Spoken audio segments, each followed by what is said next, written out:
COVID-19 or coronavirus is here, so it's important to have the correct information at hand, like knowing the symptoms, a high temperature, a cough, shortness of breath or breathing difficulties. If you have symptoms, self-isolate to protect others and phone your GP.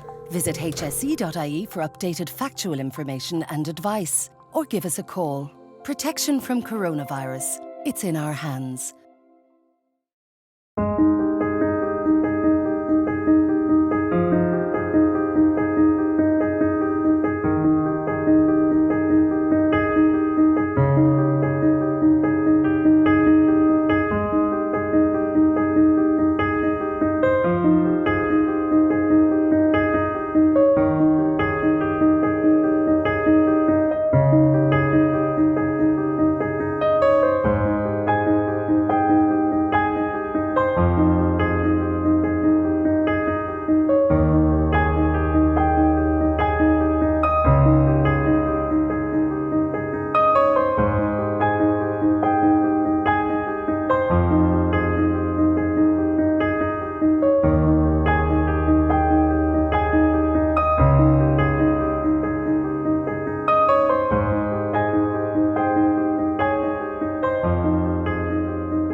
Changing your newborn's nappy is one of those things you'll be doing 7 or 8 times a day, so it's best to be organised from the start.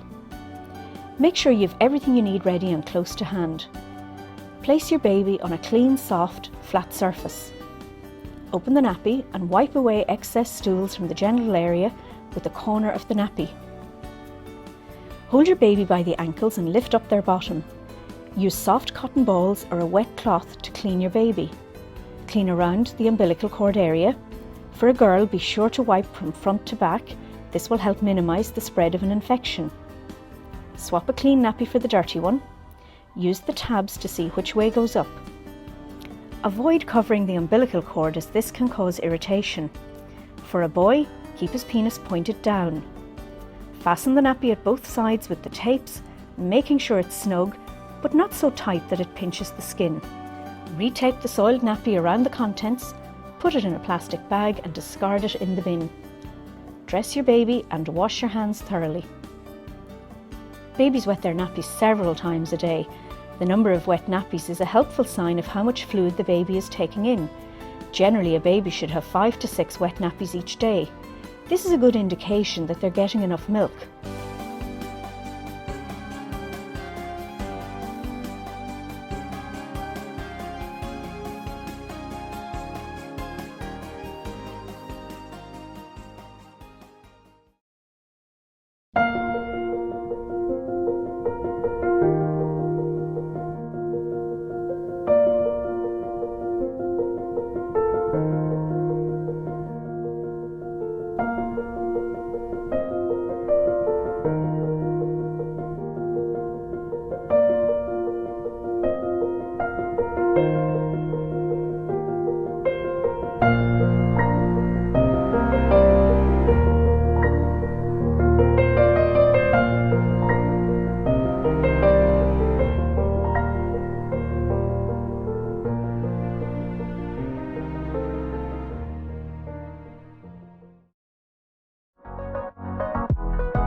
Every year, thousands of children are affected by illness or injury, so knowing what to do is important, especially if you're a parent.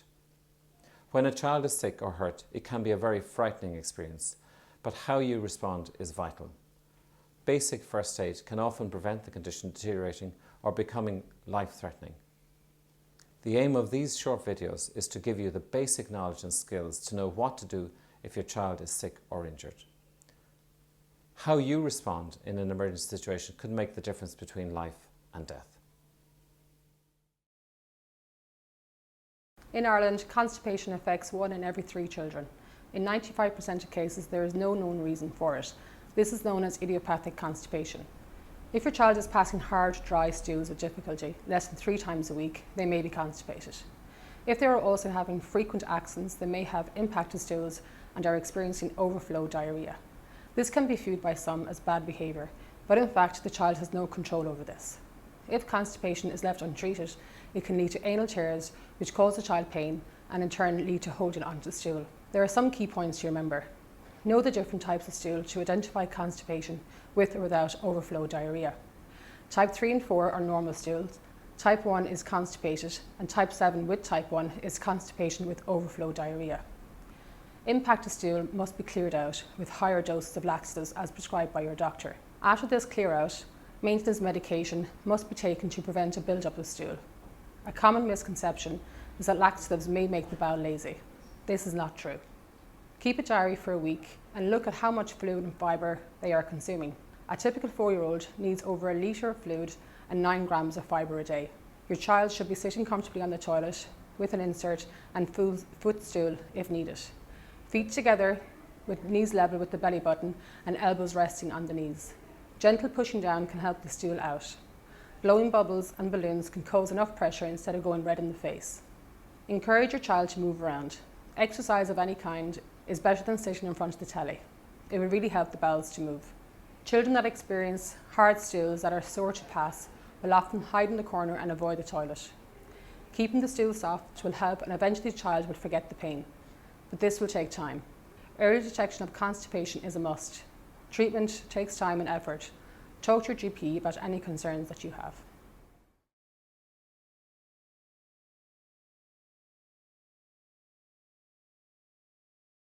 When you and I get a cold, we tend to have a stuffy nose, we might have a temperature and we might have a slight cough. It gets better in a few days. If a small baby gets a cold, it can go down onto their chest and we call this bronchiolitis. So they start with the stuffy nose and the runny nose and then they develop a cough that seems to last sometimes forever, but generally it gets worse for about the first 3 or 4 days.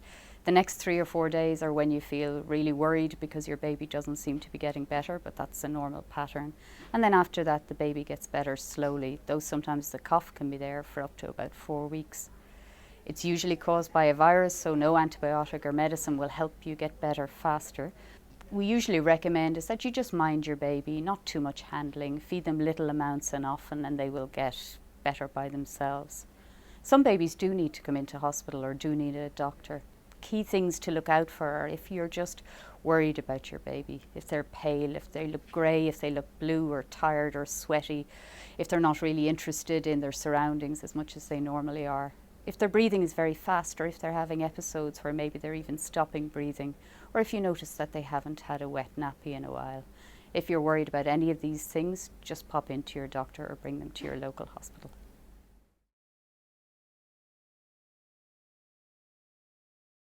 What you would do if you're in the situation at home and your baby appears to be choking. This is a situation that we hope you will never find yourself in, but there are a few simple steps that you can take which will really help.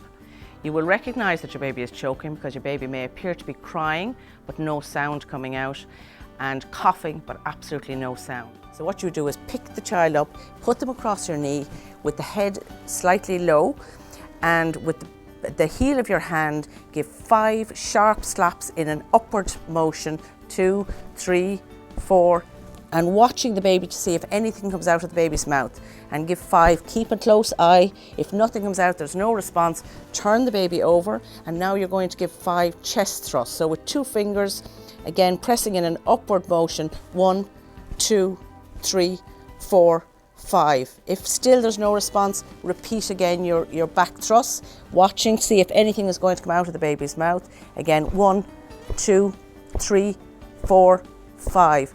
Don't be worried that you're hurting the baby. It's really important to give a good thrust. Turn the baby over again, and with your chest thrust, 1, 2, 3, 4, 5. You would repeat this 5 times, and if there's no response from your baby, obviously call emergency services as quickly as you can and get help on the way. For parents, one of the most frightening things that can happen is that their baby stops breathing. Follow these simple steps to administer CPR. Gently stimulate the baby by tapping the foot or squeezing the hand. Shout for help if there's no response, but remain with the baby. Gently tilt the head into the neutral position to open the airway. Have a quick look in the mouth to see if there is anything visible. If there is, lift it out. With the head in this position, check for breathing. Look for a rise and fall in the chest and tummy. Listen for breath sounds. Feel for air from the baby's mouth on your cheek, taking no longer than 10 seconds. If your baby's not breathing, give 5 rescue breaths by blowing gently into the lungs, covering the baby's nose and mouth, ensuring there is good seal and you can see the chest rising. Each breath you give should be approximately 1 second in duration. If there are no signs of life, example eyes opening or limb movement, the baby's heart may not be beating properly and you must begin compressions on the chest. Place the tips of 2 fingers on the lower half of the breastbone and push the chest down gently but firmly to a depth of 4 centimeters. Push fast for a count of 30.